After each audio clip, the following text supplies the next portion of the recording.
Jadi orang yang keluar dari Islam itu kebanyakan tidak punya kemampuan, kompetensi keilmuan. Tidak ada dasar ilmiah yang membenarkan mereka masuk Islam. Tidak ada. Kalau bukan kawin, ikut-ikutan. Dari artis, kemudian terpengaruh dengan artis lain. Murtad. Termasuk si siapa ini? Sardi. Siapa? Lukman Sardi. Itu murtad itu karena mencintai perempuan tidak bersunat. Saya satu keluarga, istri dan 3 orang anak, 11 Oktober di bulan Ramadan, kami sekeluarga masuk Islam. Saya bilang ini istri saya, anak saya, ayo kita masuk Islam. Tak boleh cuma saya sendiri. Kalau sama-sama selama ini kita beragama Kristen, ajak binimu, ajak anak-anakmu mengucapkan syahadat satu keluarga. Satu keluarga kami masuk Islam. Bukan masuk Islam karena mau nikah. Masuk Islam karena mengerti betul bagaimana konsep kebenaran yang diajarkan Al-Quran adalah konsep kebenaran yang diajarkan para nabi. Coba. Ibu bapak bicara tentang Nabi Isa. Kisah lengkap Nabi Isa itu di Bible atau di Al-Quran? Di Bible atau di Al-Quran? Bahkan kisah tentang ibunya Nabi Isa tercatat sebagai surat Maryam. Ini ajaran yang paling lengkap. 8 tahun saya mengutak-atik, mempelajari isi daripada kebenaran Al-Quran. 8 tahun.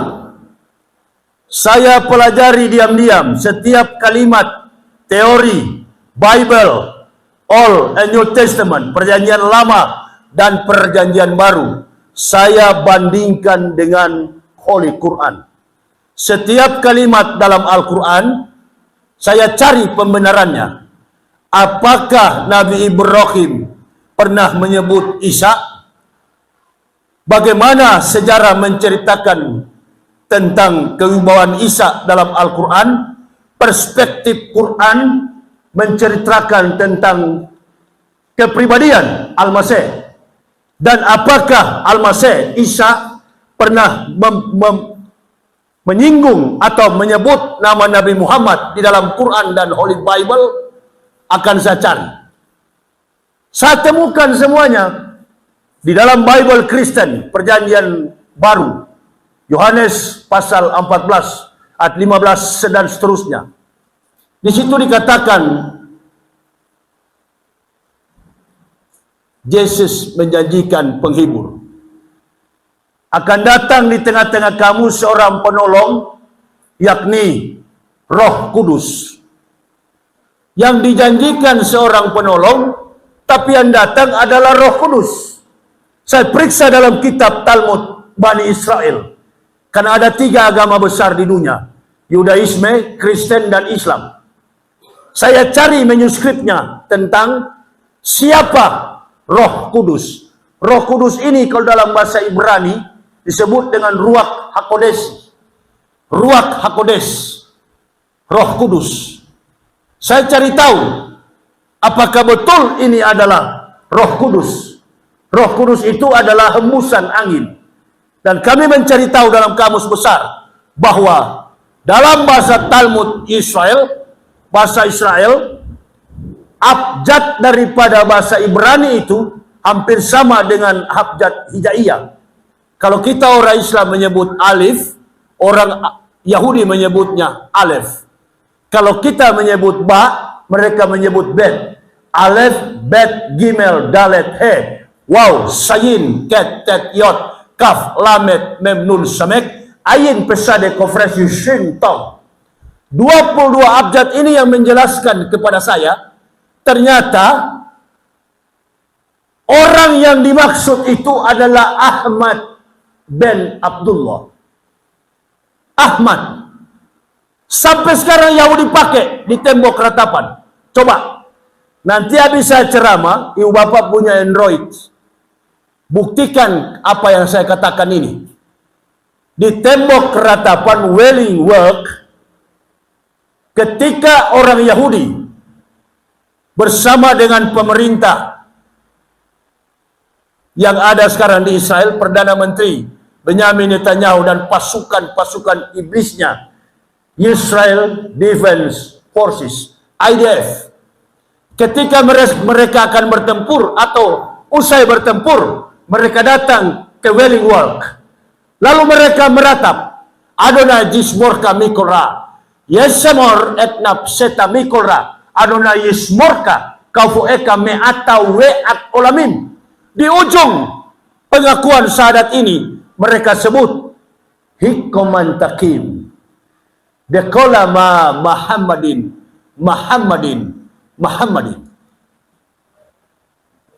Jadi orang Yahudi pun mengakui bahkan berharap syafaat daripada Nabi tercinta Rasulullah Muhammad sallallahu alaihi wasallam. Makanya ibu bapak, ustadz-ustadz ini jangan salah menerangkan tentang perang yang berkecamuk di Israel. Perang yang sedang terjadi di Israel ini sudah setahun lebih, bukan perang agama. Ada 3 agama di sana hidup rukun dan damai, Yudaisme, Kristen, dan Islam. Tapi yang paling dekat pergaulannya dengan orang-orang Yahudi adalah orang Islam. Kalau Kristen bagaimana Ustadz? Allahu Akbar. Jangankan agama Kristen, orang Kristen punya langkah di mana mereka melakukan Via Dolorosa, jalan salib, ya, mereka melakukan perayaan jalan salib, Via Dolorosa, langkah dan kaki mereka diludahi oleh orang Yahudi. Karena orang Yahudi menganggap Kristen itu nasoro, najasak. Kristen itu najis. Sedangkan orang Islam dianggap sebagai saudara. Makanya ibu bapak perhatikan, yang korban di Timur Tengah, di Palestina itu, justru yang paling banyak adalah rabi-rabi Yahudi, pemimpin-pemimpin Yahudi. So sistem ini yang agak, ini keras.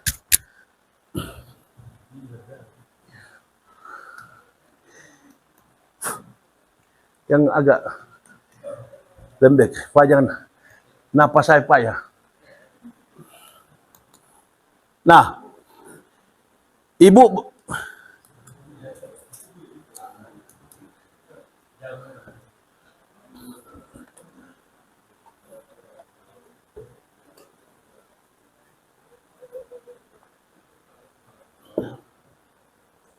saya paling senang kalau ceramah tidak cocok saya pakai. Ini kayaknya kadang-kadang tidak mampu ini yang begini dengan di kuping.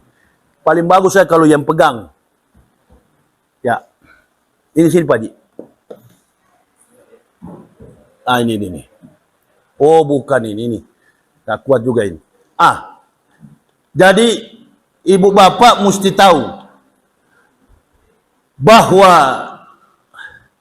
isu yang berkembang di dunia ini seolah-olah yang menjadi korban itu hanya orang Islam. Salah.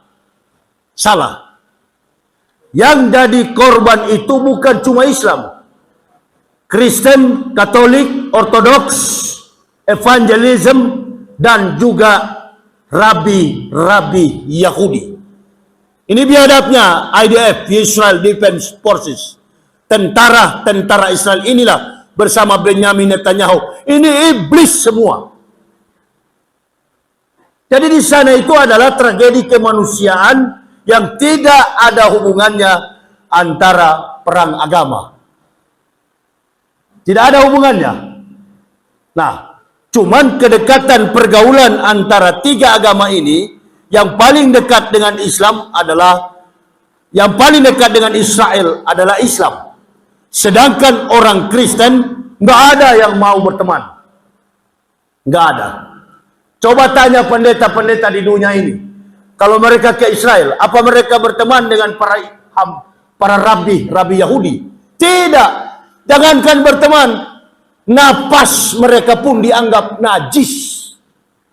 Ibu bapak mesti tahu, orang Yahudi ini dalam mempertahankan toharoh, warok, mukopapa, mugolado, mutawasito. Kalau kita belajar taklim muta'alim, najis kecil, najis besar, najis sedang, maka saya akan menyimpulkan bahwa orang Yahudi ini justru lebih fanatis mempertahankan soal kenajisan. Contoh, kalau ada wanita haid, kita tidak boleh datang ke masjid. Orang Yahudi bukan cuma tidak boleh ke masjid, tidak boleh masuk ke rumah. Dibuatkan pondok kecil di samping rumah. Kalau setiap rumah ada pondok kecil, berarti ada anak gadis di pondok itu. Nah, inilah yang kemudian dianggap bahwa wanita yang berzina harus dirajam dengan batu. Kalau ada wanita berzina, wanita hamil tanpa suami, rajam dengan batu. Yang kedua, ketemu orang kusta, rajam dengan batu. Yang ketiga, ketemu anjing, rajam dengan batu. Anjing, orang kusta, perempuan berzina dianggap najis.